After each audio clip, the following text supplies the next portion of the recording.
د سلام په وړاندې کولو ښه راغلاست درته وایم. قدرمنو لیدونکو، پام وکړئ زموږ د نن ورځې تازه او مهمو خبرونو ته. ملا عبدالغني برادر پنجشیر ته تللی. د طالبانو د رئیس الوزرا لومړي مرستیال ملا عبدالغني برادر پنجشیر ولایت ته سفر کړی دی. د پنجشیر د اطلاعات او فرهنګ رئیس مولوي نصرالله ملکزاده دغه خبر تایید کړ او ویل چې د برادر د سفر هدف په دغه ولایت کې له سیمه ییزو او طالب پوځي چارواکو سره لیدنه وه، خو هغه نور جزئیات ورنه کړل. دا په لسو ورځو کې دویم لوړپوړي طالب چارواکی دی چې پنجشیر ته سفر کوي. تر دې مخکې د طالبانو د دفاع وزارت سرپرست ملا محمد یعقوب مجاهد هم تیره اونۍ پنجشیر ته سفر کړی و. دغه سفرونه وروسته له هغه کیږي چې د پنجشیر په ځینو ولسوالیو کې د طالبانو او احمد مسعود په مشرۍ د ملي مقاومت جبهې ترمنځ د نښتو راپورونه ورکړل سول. د تاجکستان غونډې ته غبرګون. طالبانو ځینې هیوادونه داعش او القاعدې ته په کمپاین تورن کړل. د طالبانو واکمنۍ په نامستقیمه توګه په تاجکستان کې د افغانستان په اړه ترسره سوي پرونۍ غونډې ته منفي غبرګون ښودلی او ځینې سیمه ییز هیوادونه یې القاعدې او داعش ډلې ته په کمپاین تورن کړي دي. د طالبانو تر کنټرول لاندې بختر خبري اژانس د تاجکستان په کوربتوب د پرونۍ غونډې په غبرګون کې ویلي چې داسې غونډې سمبولیکه او تبلیغاتي بڼه لري. د طالبانو تر واک لاندې دغه لومړني افغان خبري اژانس په یوه تبصره کې د تاجکستان د ولسمشر د څو ویناو یادونه کړې چې له افغانستان څخه پکې د سیمې امنیت ته د ګواښونو یادونه سوې وه. باختر خبري اژانس د ازبکستان، ترکمنستان، قزاقستان، ایران، روسیې او حتی خپله د تاجکستان په اړه ادعا لري چې افغانستان یې د سیمې امنیت ته ګواښ نه و بللی. سرچینه زیاتوي چې د طالبانو واکمني له سیمې سره ښه تعامل لري، خو ځینې هیوادونه د افغانستان په اړه د اندېښنې په څرګندولو داعش او القاعده ډله لویه ښیي. د نورستان په ټولو ولسوالیو کې سیمه ییز ټولګي او دیني مدرسې جوړیږي.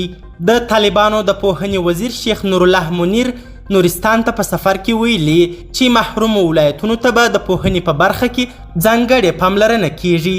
د ښاغلي منیر د څرګندونو له مخې ډیر ژر به د نورستان په ټولو ولسوالیو کې سیمه ییز ټولګي او دیني مدرسې جوړې سي. هغه په دې اړه نور جزئیات نه دي ورکړي.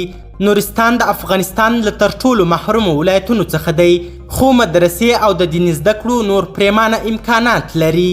ځایي خلک باور لري چې طالبان په دې ولایت کې د سلفي باورو مسلمانانو له ورځ تر بلې پراختیا څخه چې دا ولایت یې خپل کړی او نورو سیمو ته هم د غځېدو په حال کې دی ویریږي. په افغانستان کې طالبانو سره باور دا دی چې سلفي باورو مسلمانانو نه داعش ډله په اسانه جلب و جذب کولی سي. سعودي عربستان سږکال افغانستان ته د نږدې 14,000 حاجیانو سهمیه ټاکلې ده.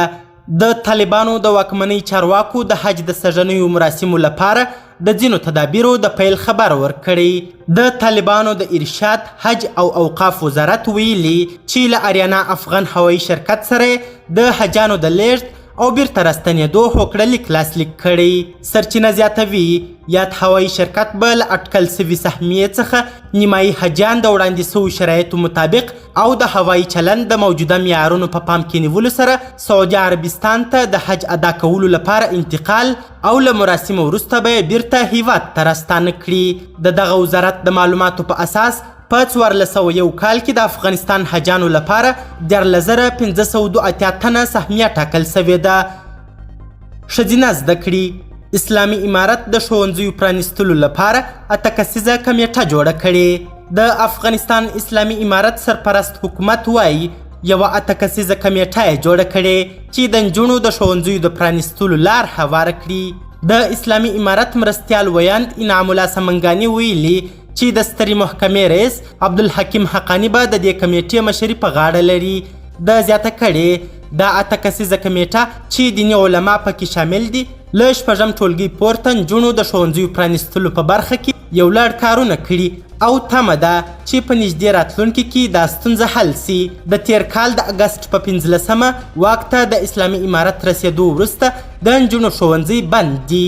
د اسلامي امارت دا اقدام په کور دننه او بهر له سختو نیوکو سره مخامخ سوی دی. د ډبرو سکاره پاکستان ته د ډبرو سکرو په صادراتو کې زیاتوالی راغلی. د اسلامي امارت سرپرست حکومت چارواکي وایي پاکستان ته د ډبرو سکرو صادرات زیات کړي او ګمرکي مالیات یې هم پرې لوړ کړي دي. اسلامي امارت غواړي له بهرنیو مرستو پرته د افغانستان د معدنو د استخراج له لارې ډېر عواید ترلاسه کړي. د مالیې وزارت ویاند احمد ولي حقمل ویلي چې په تیرو 6 میاشتو کې د ډبرو سکرو د صادراتو له لارې د 14 میلیونو افغانیو په ارزښت عواید ترلاسه کړي. دا په داسې حال کې ده چې په اوکراین باندې د روسیې له یرغل وروسته اندونیزیا چې د ډبرو سکرو لوی صادروونکی هیواد بلل کیږي صادرات بند کړي دي. د اندونیزیا د دغه اقدام له کبله په نړیوال مارکیټ کې د ډبرو سکرو بیې لوړې سوي او په اروپایي هیوادونو کې تقاضا هم زیاته سوې ده.